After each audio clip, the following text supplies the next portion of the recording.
A beast is coming. A monster only I can defeat, provided that I am strong and ready to face him. And I will be ready.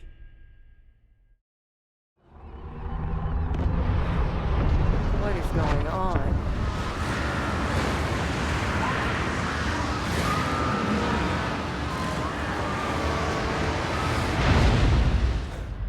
No. No, no.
There are very few games throughout my life that I was more than excited to play. What I mean by that is picture the best Christmas you've ever had. Really think back to that feeling. Going to sleep the previous night, barely able to sleep for the amount of excitement and good anxiety you had. You wake up and you're not even tired. It's 6 a.m. and you jump out of your bed like you just took a shot of an espresso. The amount of happiness you feel is unfathomable.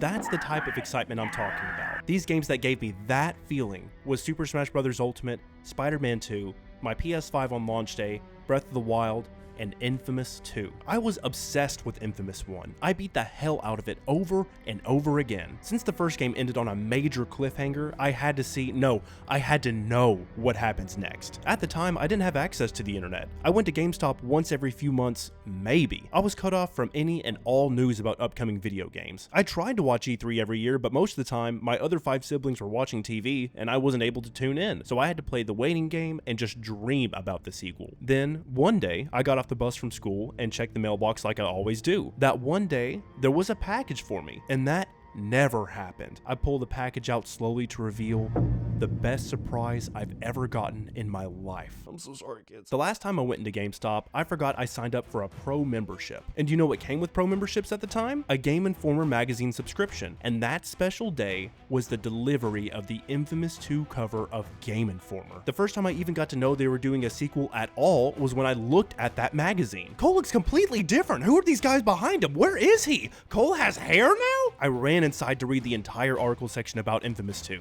This is where the hype started. This was the news I waited so long to see. My favorite game was getting a sequel. I was able to see actual screenshots of the new game. This game was actually real. It was finally coming. I was going to be able to see what happens next. I was going to finally play it. No matter what the cost.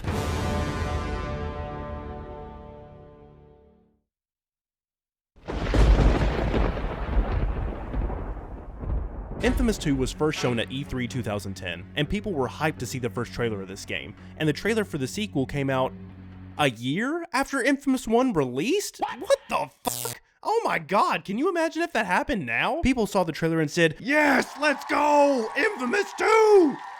Wait, everybody shut up. Wait a minute. Who the hell is that? Why is he like that? Yeah, this was a classic case of changing the entire design of the main character when everyone is already used to and attached to the previous version. Fans were not happy about this at all. I even went online and found a few forums and posts about people complaining about this back then, and I understand why. This doesn't look anything like the previous Cole we had in Infamous 1.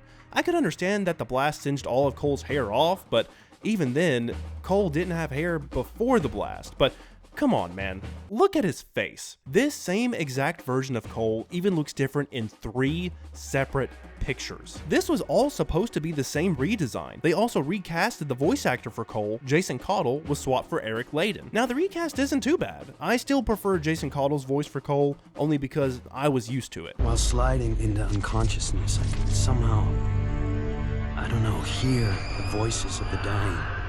5 square blocks, smashed into rubble. And at the center was me. There was one problem with Jason Cottle's voice, and I did mention this in my Infamous 1 video, and it's the fact that his voice sounds evil no matter which path you choose. He always sounded annoyed, selfish, and mean. Eric Layden does do a better job of sounding more sincere and heroic, sometimes, but we'll get to that later. Now, the only reason I could find for the recast is that apparently Jason Cottle didn't want to do the mocap for the sequel. He recorded all of his lines in a booth the first time, and Sucker Punch wanted to do real motion capture cutscenes for Infamous 2, so they had to replace him. I'm sure there's probably other reasons, but that's all I could find. Actually, it looks like another reason is that some people thought Cole sounded less heroic in the first game, so I guess I was right. At least the recast isn't as bad as making Cole look like a lead singer from an alternative band in the early 2000s. But not to fear, Sucker Punch actually listened to the fans and changed Cole's appearance to look more like he did in the first game. This was extremely awesome of Sucker Punch to do. Most game companies don't do that nowadays. Just from the trailer, it looked like Sucker Punch got through a good chunk of the game with that previous model, which means after the negative reaction, they changed the model to look more appealing to fans, and they had to rework most, if not all, of the cutscenes they already worked on in the game. That's not even including the game animations, so they probably had to rework fighting animations, power animations. There's no telling how much they reworked just to appease the fans. So props to you, Sucker Punch, y'all are awesome. And to be honest, this was the right move. I don't think Infamous 2 would have been as well received as it was if they stuck with that previous model. I mean, if you want proof of that, people are still modding the old version of Peter Parker in the Spider-Man 2. I am absolutely not getting into that right now. Look, I don't care either way. I'm not talking about it.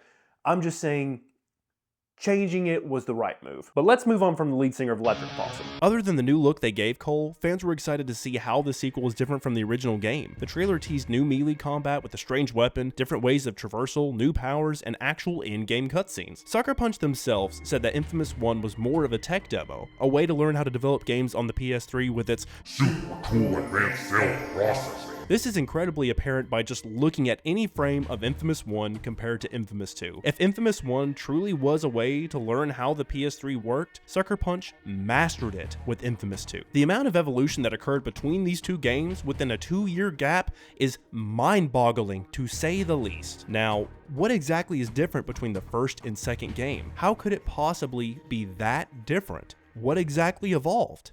Everything.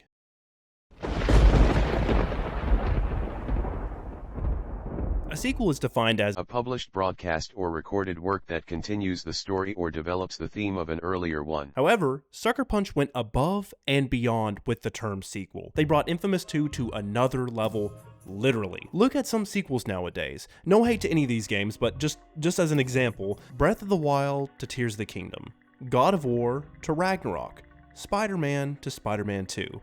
These games improved on the mechanics and continued the story of the previous game, while also making them look a little bit better in some cases. And some of these games look identical to its predecessor, which is not a bad thing, not saying that. But Infamous 2 feels like a different generation. Improved character models, real-time in-engine cutscenes, an overhaul in the mechanics of powers, melee, traversal, brand new enemies, bosses, mission types, UI customization. My god, Sucker Punch fucking cooked. This game was more than just a sequel. If you were a fan of the first game, from the very beginning of Infamous 2, you can tell that so many things are improved within the first 5 minutes of the game, starting with the in-game cutscenes. In Infamous 1, besides the sick comic book slideshow, which was amazing and not this shit, when characters talk to each other in-game, it always looked like this. But now, the characters actually move naturally. The developers used motion capture with actors on a set and everything. This was a huge upgrade to say the least. Their faces look normal when speaking, and they actually have facial expressions. You're able to connect and feel what the character is feeling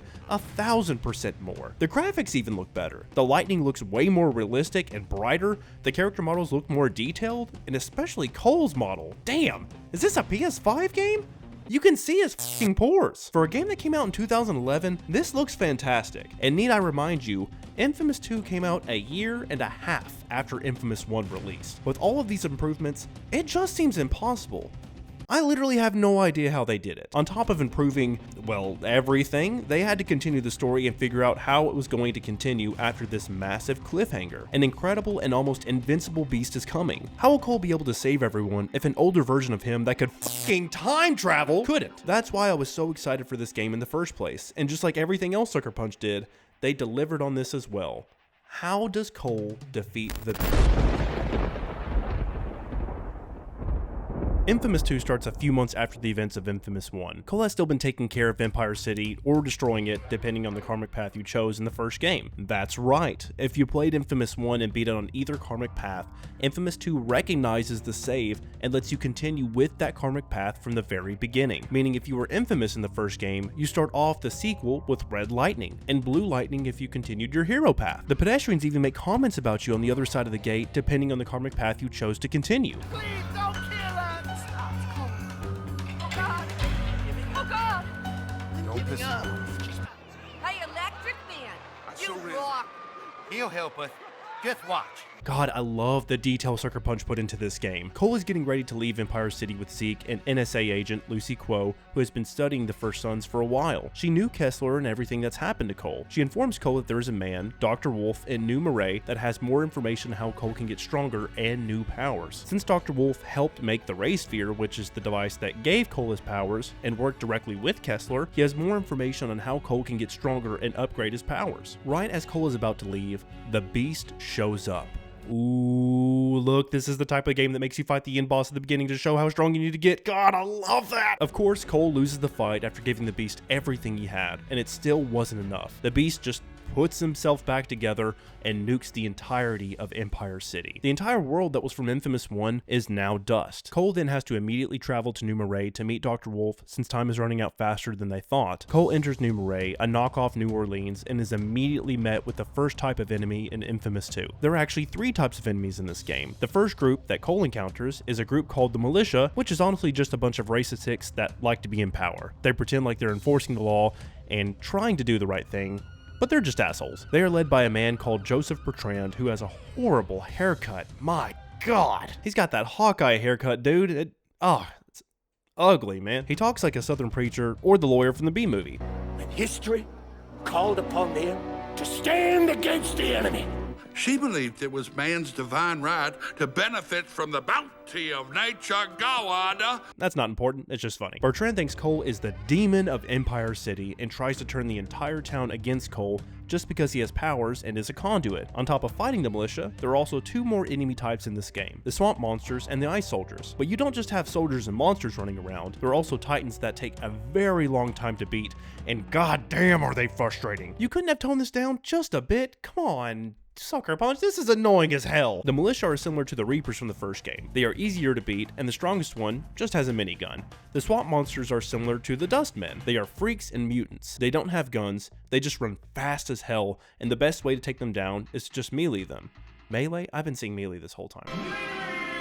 The strongest of these guys are the Ravagers, Hive Lords, and Devourer, which can die in a ditch. God, he sucks! The third enemy type are the Ice Soldiers, which are similar to the First Sons. They are tough, hard to kill, and are both equipped with guns, shotguns, and ice lasers. The strongest of these guys are the Crushers and Titan. They also suck, and the Titan doesn't have any facial animations whatsoever for some reason. It's really strange. He just kind of makes this one face. His face is covered up most of the time by a layer of ice, but still. On top of that real quick, I think this game has some serious audio issues or something. Sucker Punch worked out a lot of the bugs, but it seems like they missed a few. Yeah. It's not just me, right? It seems like some noise should be coming out of these things. Okay, moving on. So once Cole finally gets past the militia, he has to find Dr. Wolf so that he can find out how to get upgraded. Upon meeting Wolf, Cole is introduced to a device called the RFI, Ray Field Inhibitor, which is the opposite of the Ray Sphere, which gave Cole his powers, meaning Takes them away. Dr. Wolf informs Cole this is the only device that can defeat the Beast. Dr. Wolf also tells Cole that the only thing that can power up him and the RFI are blast cores. Cole has to find and absorb blast cores to become strong enough to use the RFI and defeat the Beast. Also, just a cool tidbit, Wolf had a whole bunch of blast shards collected and they just blew up at the beginning of the game, which is why they're scattered around the city again. Blast shards were used in Infamous 1 to upgrade Cole's electric meter so that he would have more energy. That's nothing special, I just like explanations to mechanics and collectibles in games. It's pretty cool. The goal of Infamous 2 is to collect enough blast cores to power the RFI so you can defeat the Beast by taking his powers away. Besides superpowers, another very important part that is integral to Infamous is the karma system. The player chooses to be good or bad, to be a savior or destroyer, to be heroic or infamous. The heart and soul of Infamous is the karma system. Without it, it would just be another superhero game. The thing that makes Infamous special is the options it gives the player. The player gets to choose whether they want to be good or evil. The karma system is very similar to the one in the first game, but this time around, Sucker Punch created allies that personify the good and the bad. This is where Quo and Nyx come in. We've already talked about Quo a little bit, but Cole meets Nyx on a mission to retrieve a blast core. Nyx already recognizes Cole and treats him like a celebrity. She even begs him to cause some chaos with her. These two characters also help you fight enemies. They use their powers in conjunction with yours. They don't seem overwhelmingly powerful, but it's still awesome that Cole isn't the only superhuman in the game fighting enemies. Throughout the entirety of the game, you have multiple missions where you choose to side with these two characters. Obviously, Quo is the good and Nyx is the bad. Quo's plans for how to approach situations are more careful, controlled, and usually end up helping someone for the greater good. Nyx's plans are reckless, dangerous, and selfish. For example, on one mission, the goal is to get a group called the Rebels who resist and fight the militia to help Cole, Nyx, Zeke, and Quo get into their fortress and steal a blast core. There are two options to this mission. Quo wants to get medicine for the rebels so that they trust Cole. Nyx, however, wants Cole to sneak into the militia base, pretend to be the militia, and kill innocent rebels to really piss them off so that they have no choice but to ask Cole for help. You don't just side with these two characters, you assist them with the plans they have in missions. Besides the extremely creepy bonding, you also have a chance to swap powers with either of these two characters, and unfortunately, you can only choose one, and their powers are locked to certain karmic statuses, which means if you're evil and you choose to swap powers with Quo, for example, who got powers by Bertrand basically torturing and experimenting on her, you have to work to become good to use the ice powers, and vice versa for Nyx's powers. I always choose the good path when I play Infamous, so I was extremely disappointed when I realized I had to pick Elsa's powers over the super cool fire teleport thing. I personally didn't think ice was that interesting of a power. Now, it is fun to use, don't get me wrong, but Nyx's powers look way more fun. But ultimately, you really get to choose which power and karmic path Cole goes on. When choosing the hero path, Cole sounds way more heroic in this game thanks to Eric Layden's delivery of some lines. Why didn't you blow up those oil tanks in that camp? Would have made getting through a lot easier. Hey, I'm about to start torturing families just to make my life a little easier. Like when you heal somebody, Cole sounds so genuine. You'll be fine. You're gonna be fine. When you also choose the good path on certain missions, Cole just sounds nicer altogether, like he really wants to make that choice. Jason Cottle's Cole in the first game always sounded annoyed or selfish no matter which path you took. Now Infamous 2 isn't perfect about making Cole sound heroic all the time. Pretty much. You want the militia out of your house? I'm tired of getting shot at. What do you say we work together? Even the evil version of Cole sounds good. Not good as in karmic good, like it just sounds like good as in good to hear. You know what I'm trying to say. Right. I do have powers. And I use them. It's not over the top or too evil. Sometimes it seems like Cole really thinks he's making the right choice, even when he's about to do something horrible. But Cole is just gross when he's evil. I guess it's fitting. It just makes me feel uncomfortable. Oh, she's freaky. Hey man, you remember your dead girlfriend that got thrown off a building?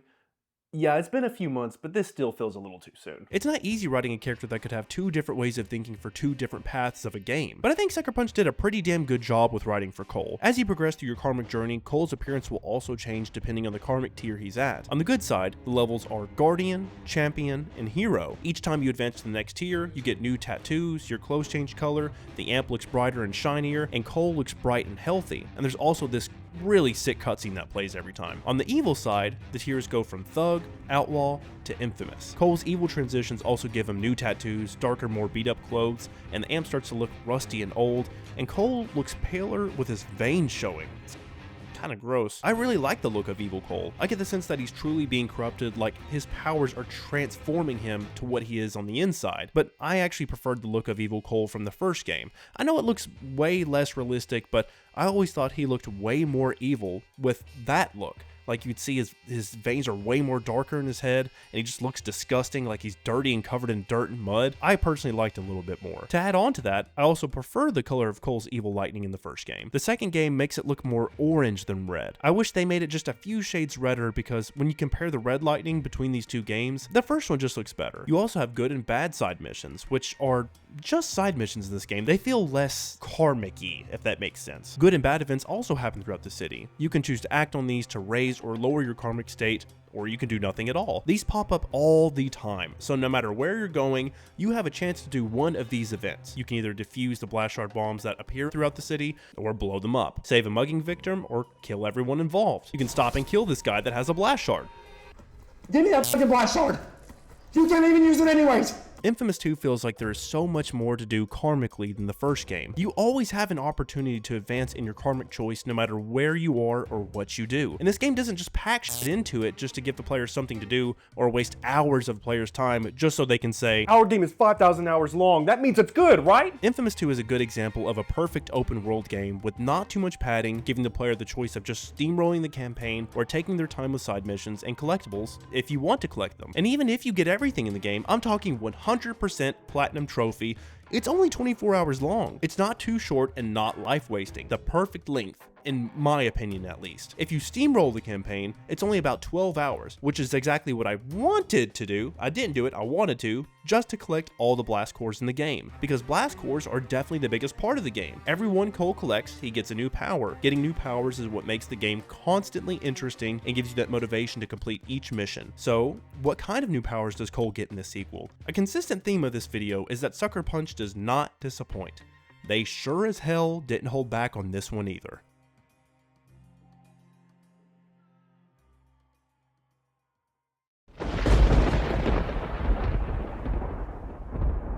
Infamous 1 did a great job letting you play as a superhero with electricity powers. They really thought outside the box to what you can do with electricity. Take what I just said and multiply it by 100. Cole not only has different variations of his own electric powers, in the original trailer, there was a tease of ice becoming a mechanic in some way. This was just the tip of the iceberg.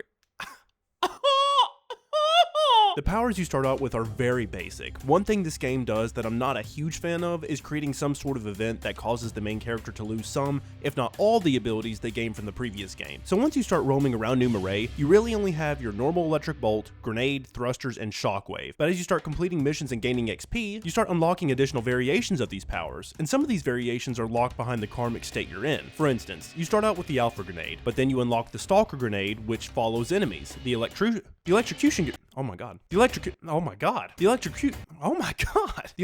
grenade that does that, a sticky grenade, and so on. Along with the normal electric attacks, you have two options of additional elemental attacks that I mentioned earlier. If you choose the good side, you have the option of obtaining ice by transferring powers from Quo. If you choose the bad side, Nyx gives you her powers of fire?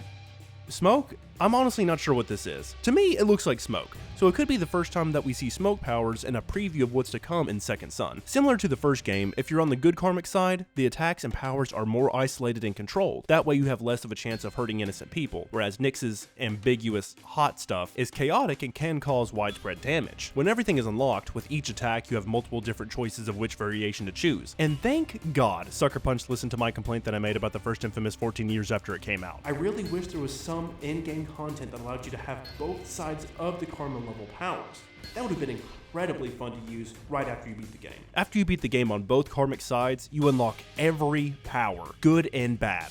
Ice and smoke. This gives the endgame so much more value and additional playtime. It is insane how many choices you have when it comes to the powers. So each power has like 10 variations. This makes combat so very fun all of the time. I'm serious, I never get tired of this. And what makes this even more fun and easy to use is this little quick menu that good old Sucker Punch gave us. God, they're awesome. I can't imagine having to pause the game and go into the powers menu every single time I want to try something new. You can literally approach any conflict with almost endless variety. You can throw a stalker grenade at one group of guys and use a gravitation blast to throw another group of guys out of the way while you snipe someone on the roof. Not feeling that? Change your powers to wreak absolute havoc by spamming the hell out of napalm grenades and then moving on to this group of guys with a napalm wave, stunning them all, and then finishing off with a headshot that causes an explosion. Or you could just wipe everybody out within a 50-foot radius using one of the most entertaining attacks in the game with just one single button press. Ionic attacks. In Infamous 1, you obtained a lightning strike as your final power at the very end of the game. Infamous 2 steps up the game with giving you that ability not even an hour into the intro. Not only do you get the super attack, but throughout the game, you get not one, not two, but 4 super ionic attacks if you completely beat the game on both sides. You have the first obtainable ionic attack, Ionic Vortex, a literal fucking electric tornado that Cole just throws out of his hands. I never, ever, ever get tired of seeing this. It's cool every time. Ionic Freeze, where Cole sprouts a wave of ice spikes and freezes a whole bunch of enemies in front of him. Ionic Drain, which bio-leeches every civilian and enemy within a 10-foot radius, and it replenishes all of your electricity. And finally, the last one, the big, the bad, Lightning Strike. That's right. That's it. It's just a lightning strike. You can't control it. Wow. Yeah.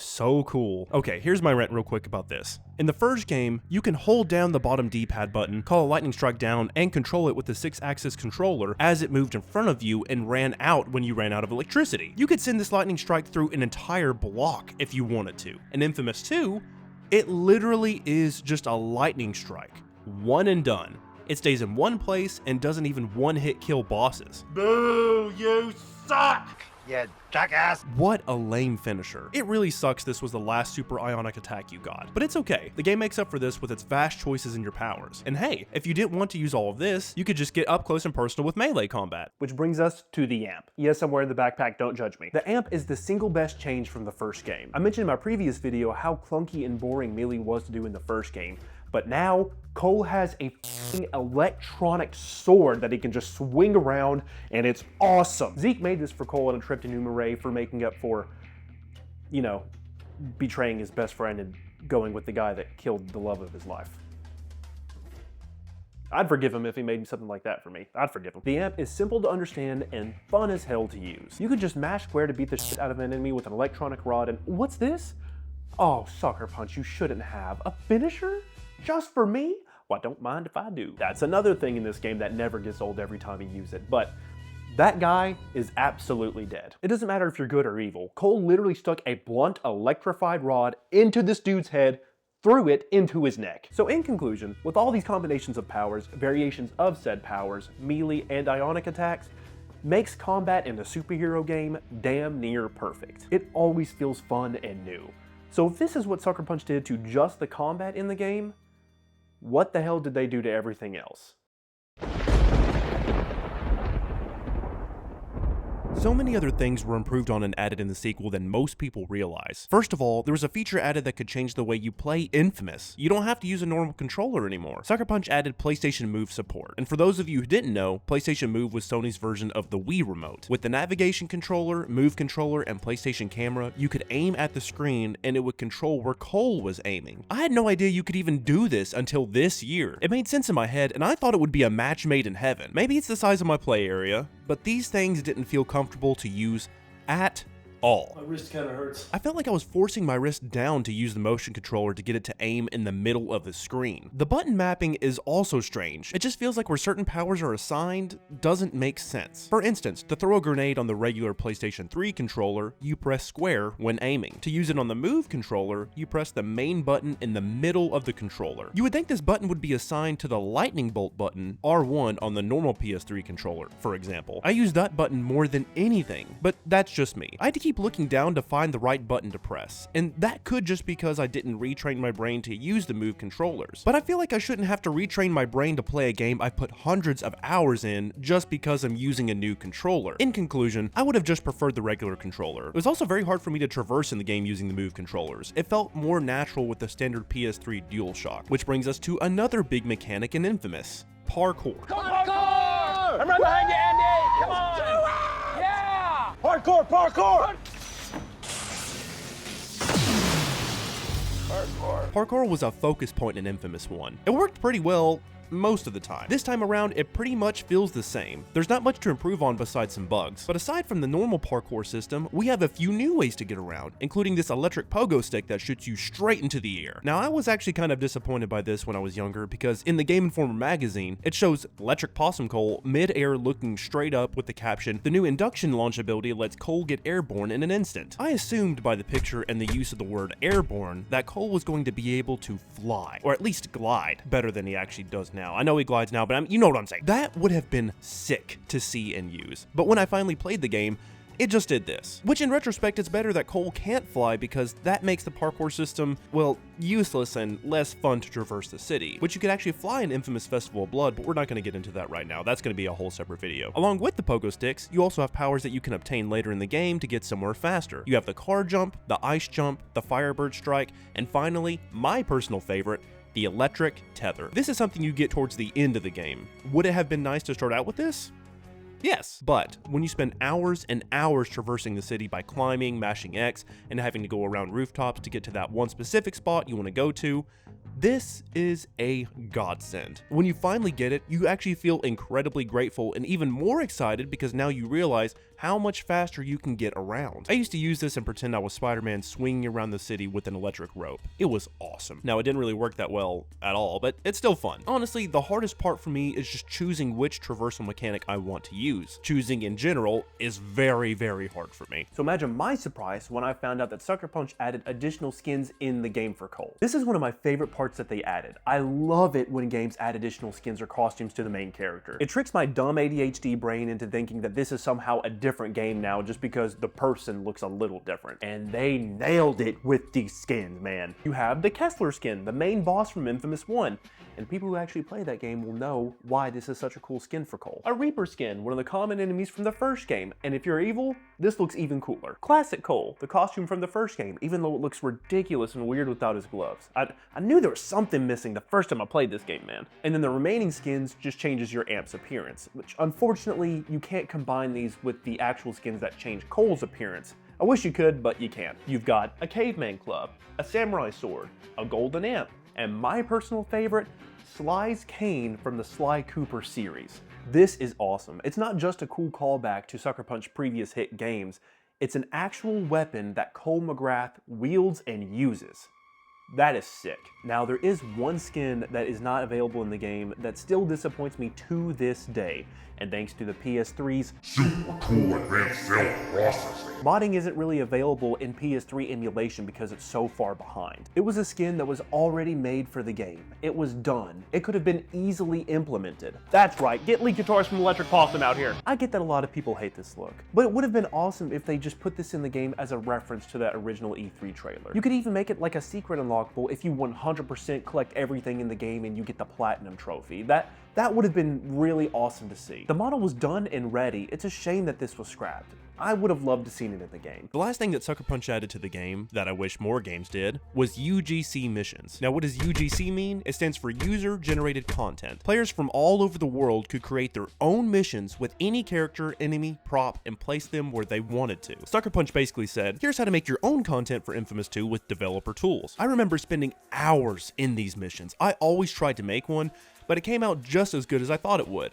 I didn't do a good job, is what I'm saying. But some people came up with some awesome missions. You can make custom cutscenes, subtitles, change enemy AI. It makes the game feel endless. I always loved the UGC missions where Cole was invincible and you can just destroy waves of enemies and just keep going forever. It was awesome. It's a damn shame that Sucker Punch never did this again, even for the next Infamous game and any future titles they released, like Ghost of Tsushima. This was absolutely sick, and it's awesome that you can access all of the UGC missions to this day. It looks like the servers are still online, but who knows how long they'll be up. So if you want to play them now. Needless to say, but I kind of need to say it. With all of this shit, Infamous 2 is more than a sequel. Sucker Punch really put everything into this game. They wanted to go bigger and better with Infamous. UGC, customizable skins, special elemental powers, and all of this combined with their normal powers just makes Cole feel unstoppable. Well, that is until he meets his match. The whole reason Cole got these powers in the first place was to get stronger, faster, and powerful enough to fight the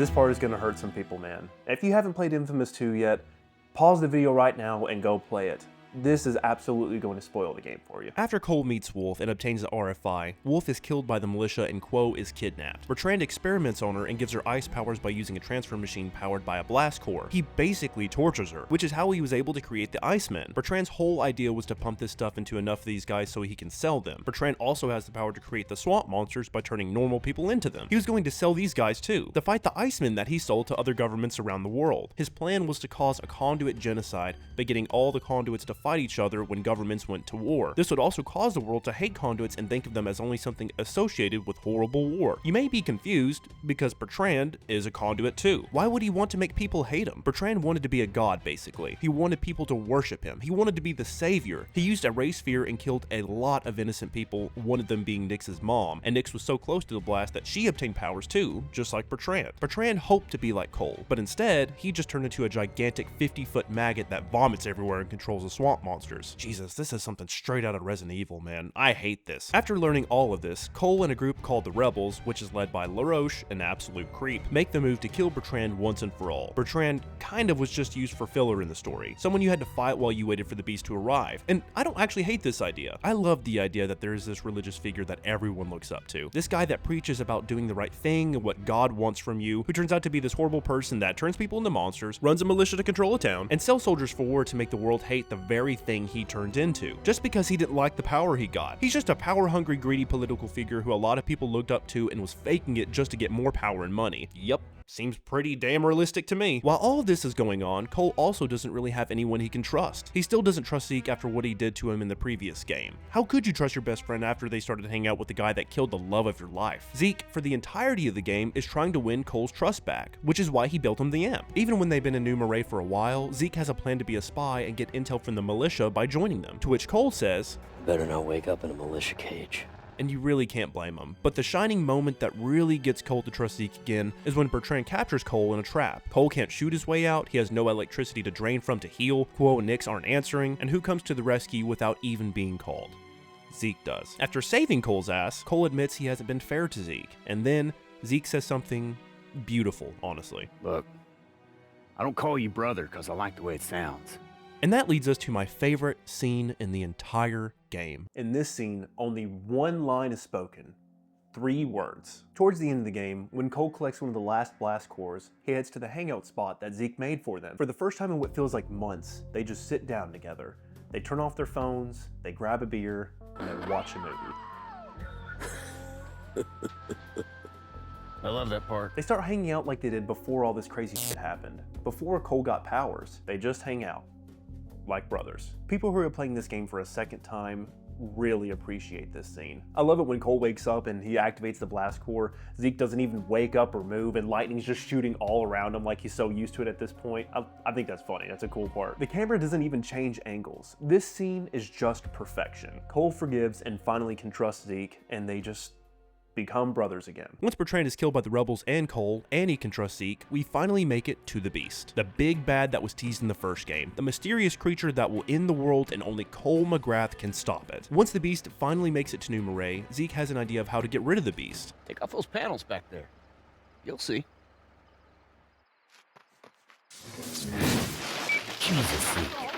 Is that a nuke? Cole and Zeke try to blast it with a nuke, and they succeeded, but the Beast, unsurprisingly, just pulls himself together again. Okay, first of all, don't fire a nuke at something that is literally not even a few miles away from the city. I'm pretty confident that would have just killed everybody.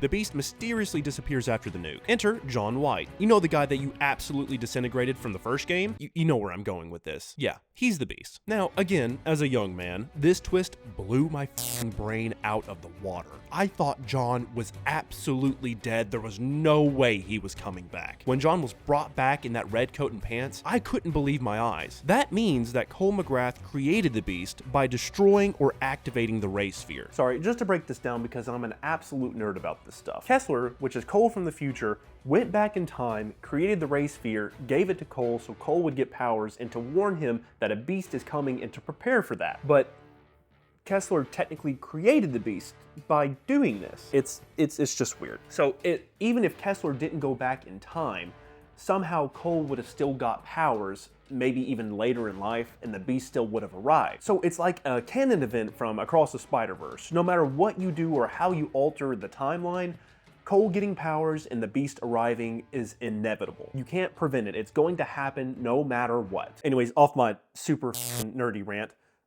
John comes back and he's the beast. John calmly talks to Cole, explaining that he's been traveling across the country activating conduits. Now, the only reason he's doing this is because there's a plague that's going around from the blast in Empire City that Cole caused. The only way to cure the plague is by activating conduits, but only conduits. So each and every time he does this, it kills every normal person in the area. This is a for sure way to cure the plague in select people, but it comes with a cost. Now hold on to that for a second. While Cole roams New Marais, people are coughing and getting sick too. The plague has already spread to New Marais, meaning it's probably all over the country at the very least. This thing is spreading fast. Sooner or later, everyone's going to get it, and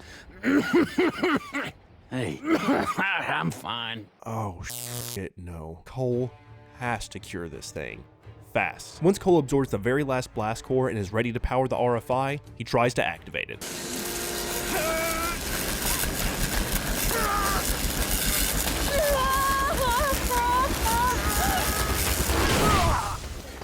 Oh my God, I was dying, I could feel it.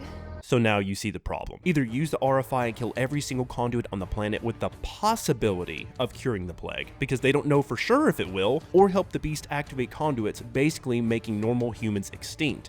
But it guarantees some of humanity's survival. So now you see the big karmic choice at the end. Once you start the last mission, you have a choice to make, and you have certain people on certain sides. But in yet another twist, it's not who you think it is. After playing the entirety of the game, with good karma, Cole and Quo were always on the same team. You can obviously tell which side character is good and bad, but at the end, in a strange twist of events, John's plan is not pretty. It's not, but it's right. The conduits are immune to the plague. He needs to make as many as he can before more sick die. Quo is on the wrong side. Quo admits the beast plan is not great. However, it guarantees the cure. Yes, it will kill billions of innocent people, but at least people will survive, including herself. Nyx wants to kill the beast no matter what because How? Just killed all my babies. she trained and bonded with the swamp monsters. I know, stay with me. And she became very attached to them, like pets. And the beast, by activating conduits, accidentally wiped out all of her pets. To be completely honest, it seems to me like this was just the writer's quick way to get Nyx to be on the opposite side for the twist. Now, I would have preferred Nyx bring up the fact that she saw her mom die, because her mom was just human and not a conduit, and she doesn't want 70% of the world to go through what she went through, but that's just me. So, whether you like it or not, the choice you make forces you to oppose the side character you spent the entirety of the game with. Now, either choice you make is going to be extremely emotional, to say the least. God, I remember playing this for the first time and I didn't want to believe what was coming. I knew either side ended in heartache. I truly didn't even want to choose. But that's the point of Infamous. You have to make a choice.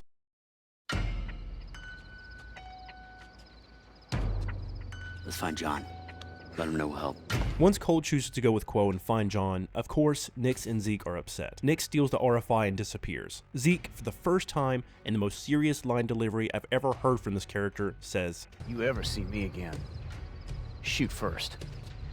damn. After everything him and Cole just went through, it sucks to see the anger Zeke feels towards Cole for not even trying to save his life. You really sympathize with these characters. Not only his life, but billions of other people. Once Quo and Cole meet up with the Beast, Cole's powers are amplified and he can basically fly throughout the city. Looks like my dream came true. The game tells you to wreak havoc in the city with John, which, let's face it, if you have evil karma, you've been doing this the whole time. So the game just lets you go batshit crazy. The Beast is eventually stopped by Nyx, who's using the RFI to stop him. Cole now has to fight and kill Nyx in order to complete his mission. The woman you've been flirting with, spending the most time with, bonding with, you have to kill her now. And honestly, she goes out in a horrific way. Cole just pins her down with the amp around her neck and shocks her to death. Sucker Punch is ruthless, man.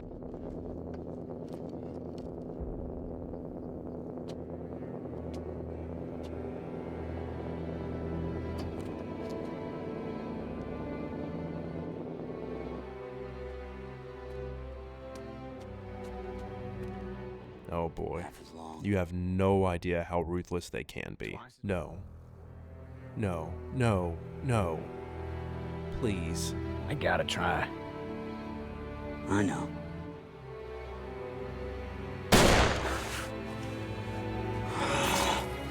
Zeke saying he has to try, knowing damn well he will not succeed, makes it so much worse. Zeke knows he can't beat Cole, but he can't just give up either. Sucker Punch, please. Don't make me. Don't make me do this. You have to willingly kill Zeke, your best friend, your brother. You have to actually press the button to kill him. It's not some big boss battle where Zeke gets a suit of armor or powers or a mech somehow. Nope. It's just normal Zeke against Cole. Brother against brother.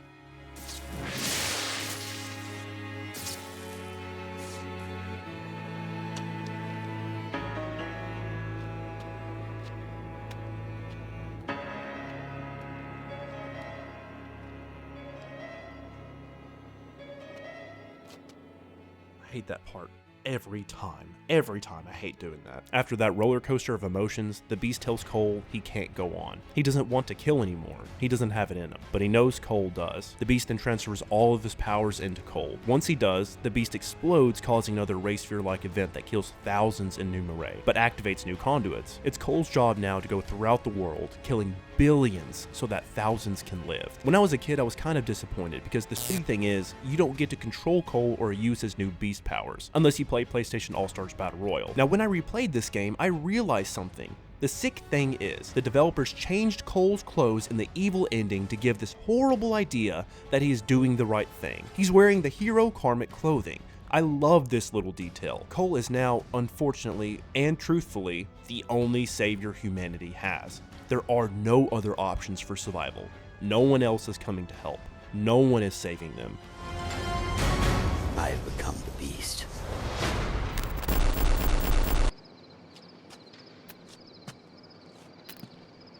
You think you can fix it?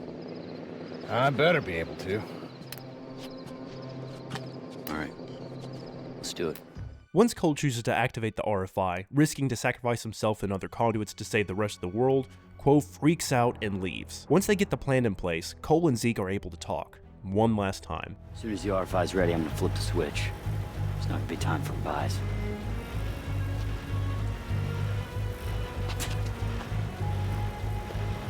I'm not gonna cry. As Cole is going throughout Numerai to defeat the Beast, everyone is cheering him on. Even the militia, the guys who've been fighting the entire game. It's kind of beautiful, honestly. All of humanity putting aside their differences to save the world. That would never happen in real life, but it's cool it's in this game. Quo shows up shortly after, and you have to actually fight her. You have to fight the ally that has been by your side the entire game. I'm telling you guys, every step of this last mission hurts to do. After defeating Quo, Cole turns to the Beast and gives him everything he's got again, but it isn't enough. Nyx notices this and sacrifices herself to help Cole finish the job. Damn, this is really making me think that maybe Nyx was the good guy all along, even if she's doing it for her own selfish reasons. After defeating Quo and the Beast, Cole is ready to charge the RFI. Once the RFI is fully charged, Cole becomes the most powerful he's ever been. But the game doesn't let you just activate the RFI right away. Nah, this is Sucker Punch we're talking about. They literally let you face the Beast head on with basically invincibility plus infinite power, and you just spam the shit out of the attack button. You literally take the entirety of the boss's health bar away in like 10 seconds. This is just to show you how powerful Cole is and to go all out one last time. After Cole obliterates the Beast, Quo shows up, beaten all to hell. She starts sobbing, admitting that she was wrong and that she's just afraid to die. To which Cole says, I am scared. I am too. This hit way harder as an adult to me for some reason. Yeah, if I was the only person that could save the entire world, but I had to die in order to do it, I obviously would, but I'd still be terrified. It just shows how Cole really is just a normal guy that got powers. Cole is finally ready to activate the RFI, the most impactful moment of the game. In inFAMOUS 1, the game tells you to press the start button to activate the Ray Sphere and start Cole's journey. Now, in inFAMOUS 2, you have to press all of the power buttons to end Cole's journey. Giving the player to make the choice is the whole idea of inFAMOUS. Choice. You choose. You're in control. You choose to be good or bad, to save or kill, to be selfless or selfish. So now you are in total control, whether you like it or not. You have to press those buttons to end Cole's life. Once all buttons are pressed, two words pop up on the screen. 2 little words that have never affected me so hard. Let go. This isn't just telling the player to let go of the buttons. The player makes one final choice.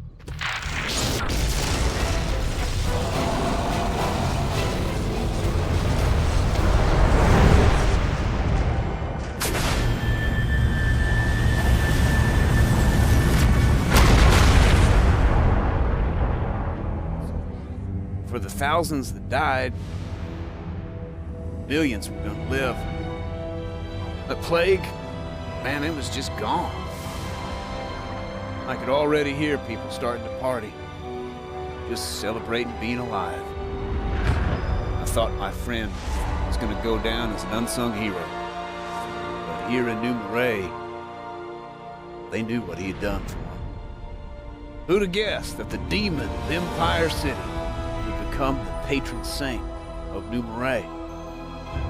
I honestly didn't think Sucker Punch would do it. I couldn't believe it. They killed off Cole MacGrath. I cannot think of a better ending to the good side either. This was the best possible way to end the game, to really show how much of a hero Cole is. Zeke just holding Cole's lifeless body broke me.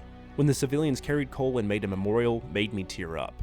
But the one thing that gets me every damn time I play this game, the line that just brings chills all over my body, is when Zeke says, He had been my best friend, and now he was gone. Sometimes I hear folks talking about conduits and humans like they're totally different. That's bullshit. Because there ain't nobody with more humanity than Cole MacGrath. I love you, brother. And I'm sure gonna miss you. okay, yeah, now I'm gonna cry. Yep, now's the time. There have been very few games in my life to make me feel like this. Just staring at the end credits scene in disbelief, reflecting everything I just witnessed. I was extremely attached to Infamous. In my previous video, I mentioned that I played the first Infamous during a very hard time in my life. So playing it made me feel like I was in control. It made me feel safe. It just made me feel good, man. I loved the character of Cole MacGrath. So when those end credits scenes started rolling, I was bawling. I truly felt like I had lost a friend, someone that helped me get through a really difficult time, as cheesy as that sounds. It's true. That was just my personal experience with it. And that's why I made these videos and why it took me so long to make this one. I don't want to rush it out just for views. I want to make it as amazing as I possibly can because that's how much Infamous means to me. I thought about this game years after I beat it. I even went to my cousin's house soon after I played the game and built a replica amp using metal PVC, and it was the coolest thing I had ever owned in my entire life. My dad unfortunately threw it away one day because I left it in the garage and it looked honestly like a piece of junk. It was just a whole bunch of metal PVC put together. Now that I'm finally an adult, I was actually able to build one. Even now, I look at it on my wall every single day and just think about those amazing times and how I got through those hard times with this amazing game. This thing means so very much to me. It's more than just a prop from a video game. It's a great memory, but I already have one, and it would be selfish of me to keep 2 of them. So because of all the awesome genuine comments I got on the last Infamous video showing me how many people still care about the game and how much they still loved it, I knew I had to make another one. Not for me, but for one of you guys. So one of you can have that same feeling of excitement that I had when I built my own. And to repay you guys for being so awesome and to show all the Infamous fans how much this game means to me, I want to give this away to one of you for absolutely free. Now I'm not going to ask you guys to like, subscribe, share, none of that.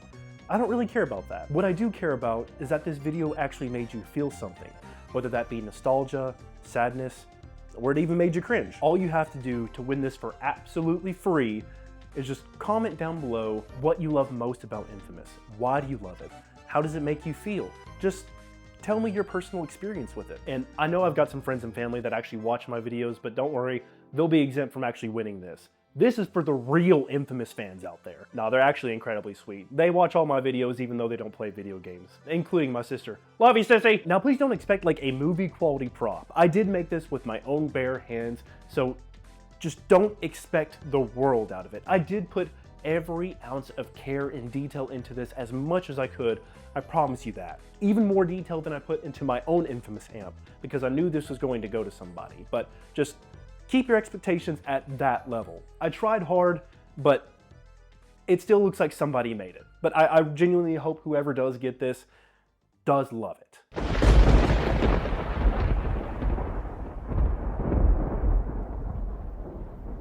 I know there probably isn't a ton of Infamous fans out there, but whether you played it for a little bit or played the hell out of it like I did, I truly hope this video did something for you. Even when I'm almost 30, I look back on these two games as core moments in my childhood. I truly love these games. These memories that I have with Cole MacGrath and these stupid electric powers will last forever. As I keep replaying these games though, they start to lose that magic. So I will rarely replay games that still give me a speckle of that same feeling I felt the first time I played them. And replaying Infamous 1 and Infamous 2 made me feel just that. That same feeling I felt as a kid when I didn't have a care in the world. When my biggest concern were these characters. I still remember how it felt, and I cannot risk losing that feeling. I just want to remember these games as I do right now in this moment. So as much as it hurts, I will put these discs back in these game cases, most likely for the last time. I have a really bad habit of constantly looking back, whether that be music, TV shows, movies. I will constantly try to listen, watch, or replay those same things over and over to get that same feeling. So much to the point where I'm missing out on what's happening now, and I'm missing out on new experience that could give me that same feeling years from now. I have to let go. Now, I will never stop loving these games. I love Infamous, and I always will. They help me more than anyone in the world will ever know. What else can I say about this series that I haven't already said? It genuinely is hard for me to put into words, so I'll just end it on this. There will never be another game like Infamous. I love you, brother, and I'm sure gonna miss you.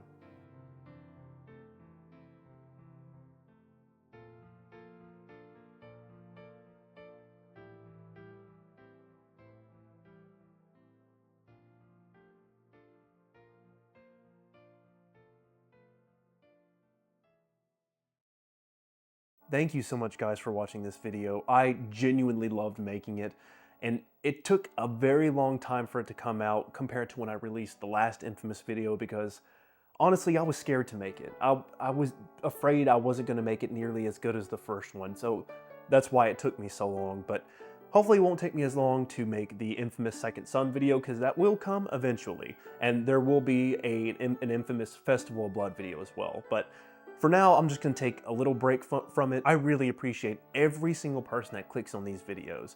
The fact that anybody watches them makes me feel incredibly grateful. Seriously. Like, I love doing this, and it's fun that I get to see comments from other people and they actually like what I make. So that's really cool. I genuinely hope every single one of you have an awesome, fantastic, great day.